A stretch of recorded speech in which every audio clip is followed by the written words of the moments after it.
Hello friends, स्वागत है आप सभी का टोटल एग्जाम प्लस पे। और काफी मच अवेटेड ये वीडियो है। मैं काफी टाइम लिया इसको बनाने में, बट इसके पीछे का रीजन है कि क्वेश्चंस काफी उल्टे पुल्टे से हैं। ठीक है, चलिए तो शुरू करते हैं इसका।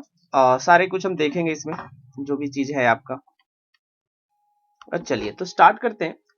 यहाँ पर पहला क्वेश्चन कह रहा है कि वन ऑफ दीज वर्ड्स, ये आपको समझ में आया होगा कि इसमें एक सेंटेंस का ही ये पार्ट कर दिया। ये पूरा का पूरा जो पार्ट है एक सेंटेंस का ही है। अब इसको अरेंज करना है। ठीक है, मैंने सारे क्वेश्चंस लिखे हैं सो डेट मैं काफी छोटे टाइम में आपको ये जल्दी आपको ये बता सकूं। कह रहा है कि all the competitors completed the race with just one exception, यानी सारे लोगों ने कंप्लीट कर ली रेस को, जो भी कंपिटिटर्स थे, सिवाय एक के। तो देखेंगे यहाँ पर आपको यहाँ पर स्पेलिंग दिख रहा होगा कि यहाँ पर एक्सेप्शन की स्पेलिंग गलत लिखी हुई है। It should be EXCEPTION। I hope ये दिख रहा होगा, मैंने स्टिकी सारा लगा रखा है। तो एक्सेप्शन की स्पेलिंग यहां पर गलत दिया हुआ है। एक्सेप्शन की स्पेलिंग होगी EXCEPTION।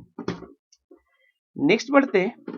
Poor posture can lead to muscular problems in later life. देखिए इसमें कोई भी गलती नहीं है, पूरा ऑल सेंटेंस करेक्ट है, किसी में ना कोई स्पेलिंग एरर है ना कोई ग्रामेटिकली वैसा गलत है। नेक्स्ट बढ़ते हैं।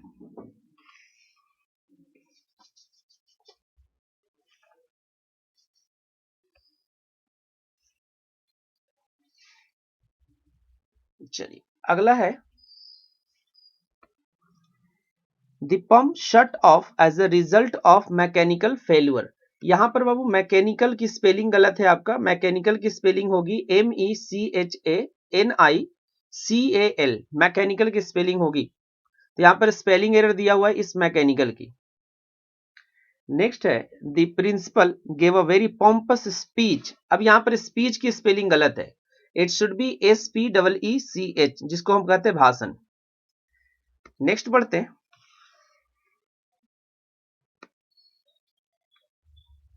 Coping with her mother's long illness was a happy load to bear. यानी कोप विद का मतलब होता है पार पाना किसी चीज से। तो कोप की स्पेलिंग होती है COPE।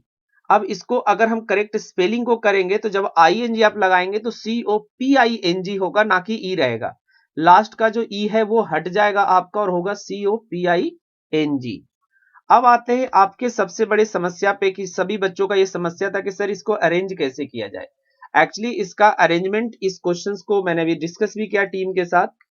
दो तरह के एग्जाम्स के लिए ये पेपर बनाया गया था। SSC CHSL के एग्जाम में पूछा गया है, और कुछ लाइक इंस्टीट्यूट हो गया या वेबसाइट हो गया जिन्होंने इसको मॉडल पेपर के तौर पे और banking like memory based question के तौर पे इसको बताया है। ठीक है, इसका एक्चुअली करेक्ट अरेंजमेंट जो होगा, मैंने यहां पर पूरा करेक्ट अरेंजमेंट किया है कि एक्चुअली इसकी अरेंजमेंट होनी चाहिए ECBAFD। ECBAFD, यानी फर्स्ट आपका जो सेंटेंस होगा ये ई होगा, सेकंड सेंटेंस बी होगा, फिर आएगा बी, फिर आएगा ए, फिर आएगा एफ और फिर आएगा डी। अब बात करते हैं कि एक्चुअली ये दिया कहां से गया है।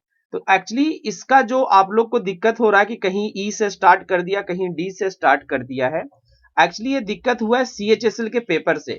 ये जिस फॉर्मेट में आपका ये क्वेश्चन यहाँ पर पूछा गया कि सेकंड कौन होगा, फिफ्थ कौन होगा, फर्स्ट कौन होगा, सेकंड कौन होगा, ये इसमें एक्चुअली ना इन्होंने CHSL के फॉर्मेट को पूरा फॉलो किया है। एक्चुअली जो CHSL का फॉर्मेट जो अरेंजमेंट है वो गलत है, और मैंने जो आपको यहां पर बताया एक्चुअली ये पूरा का पूरा करेक्ट अरेंजमेंट है कि ECBAFD। डी से हम सेंटेंस को एंड करेंगे। एक बार मैं पढ़ के आपको बता देता हूं।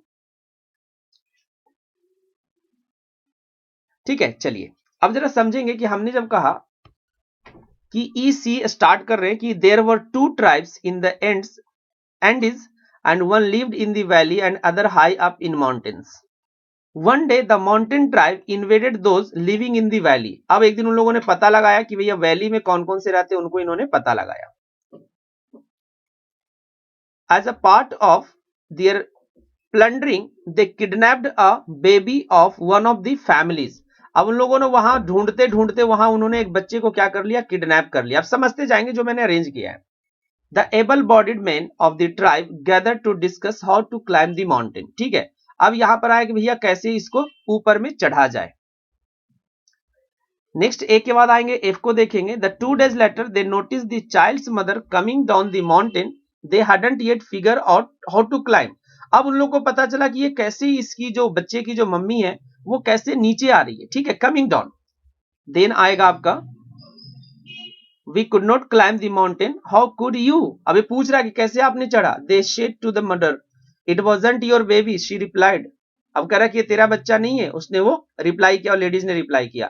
तो ये आपका करेक्ट अरेंजमेंट है, लेकिन बाय द वे ये जो अरेंजमेंट आपका आंसर की में दिया हुआ वो गलत ही है, उसको हम गलत ही मान के चलेंगे, ठीक है।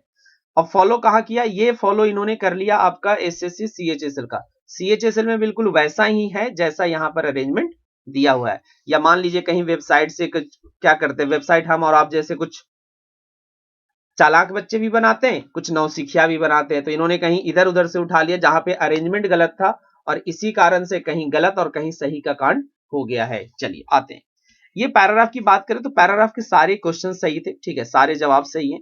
जैसे हमने यहाँ पर सभी का जवाब लिख दिया, ये पीडीएफ में मैं आप लोग को शेयर कर दूंगा, ऐसे आप लोग आंसर की से मिला सकते हैं, ठीक है। इसका सारा का सारा सही है कि how is jellyfish able to survive in polluted water, तो इसका सही होगा सी। अब सी क्या कह रहा है आपका, बोथ एक और दो, it means jellyfish has oxygen guzzling muscled tissue और है due to the metabolic rate. दूसरा है आपका how hurricane Harvey can be learn, एक तो टर्म्ड लिखा हुआ as devastating which reference to the passage. अब इसका सही जवाब है डी। अब डी कह रहा कि ऑल ऑफ दी एबव, जो भी ऊपर में लिखा हुआ है वो सारा। तो ऐसे पढ़ के आपको टाइम नहीं, आपको मैं कंफर्म कर दे रहा हूं कि ये सारे क्वेश्चंस आपके सही है जवाब, ठीक है। जब हम नेक्स्ट ईयर इसका तैयारी करेंगे तो इस क्वेश्चंस को और डिटेल में हम डिस्कस करेंगे, बाकी इसमें कहीं भी आपका कोई दिक्कत नहीं है।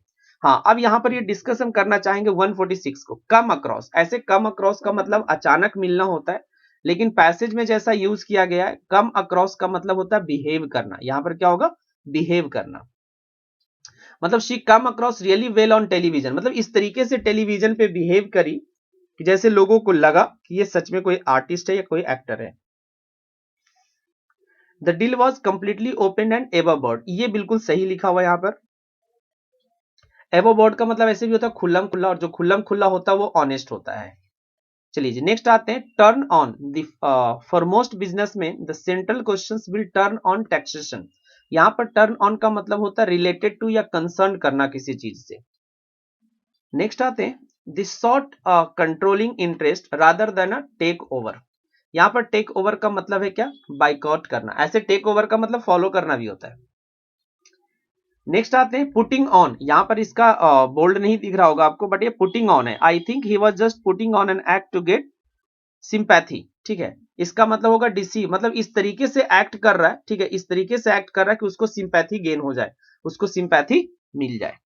अगेन इस पैसेज में भी सारे क्वेश्चंस आपके सही है, इसमें आपको टेंशन लेने की जरूरत नहीं है, ठीक है। जो आंसर की का है वही इसमें बिल्कुल सही है।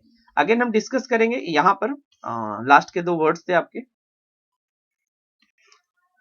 चलिए कन्विंस्ड, ठीक है, कन्विंस्ड। कन्विंस्ड का मतलब होगा सर्टेन। अगर कोई चीज आप किसी चीज से कन्विंस्ड हो जाते हो तो यानी आप सर्टेन हो, श्योर हो, यहाँ ऐसा होगा। एक पूल वर्ड है, पूल का मतलब होता है एक्चुअली, इसका भी देखिए, हाँ पूल वाले का भी मैं बता देता हूँ। पूल वाले में भी एक्चुअली इसका जो जवाब दिया हुआ है गैदर, हो सकता है गैदर, एक्चुअली इसका जो करेक्ट मीनिंग होता है ना पूल का मतलब कंबाइन करना होता है। तो चलो कंबाइन का हम ये मान सकते हैं कि गैदर जो है उसका सिनोनिम्स एक तरीके से मिल सकता है, ठीक है। कंबाइन का सिनोनिम्स गैदर करना हो सकता है, ठीक है, बट जो बेस्ट वर्ड होता है वो होता कंबाइन करना। आगे आगे सेंसस का मतलब होता है एग्रीमेंट, ठीक है। अब इसका अपोजिट कह रहा है तो इसका क्या हो जाएगा, डिसएग्रीमेंट। नेक्स्ट आते हैं क्यूरियस। क्यूरियस का मतलब होता है इंटरेस्टेड, किसी चीज में काफी उत्सुक होना, काफी इंटरेस्ट लेके करना, तो उसका एंटोनिम्स क्या हो सकता है, अनइंटरेस्टेड। चलिए तो यही था, एंड आई होप कोई कंफ्यूजन हो तो आप लोग बताइएगा सर को, वो हमें आगे कन्वे करेंगे तो हम आगे देखेंगे, ठीक है। क्योंकि मैं इसका ये नहीं कि मैं सॉल्यूशन करवा रहा था, मैं आपको कंफर्म कर रहा था कि जो आपके आंसर की हैं वो खास करके अरेंजमेंट वाला में ही दिक्कत है, बाकी आपका सारा का सारा सही है, कोई भी दिक्कत नहीं है। एक लास्ट वाले में एक वर्ड जो हमने बताया वो गैदर वाला, वो थोड़ा सा कंफ्यूजन है, और बाकी 4 जो हमने अरेंज किए वो सेंटेंस अरेंजमेंट आपका गलत दिया हुआ है, ठीक है। उस पर आप एक्शन ले सकते हैं, जो भी एक्शन चाहें। धन्यवाद डियर सभी का।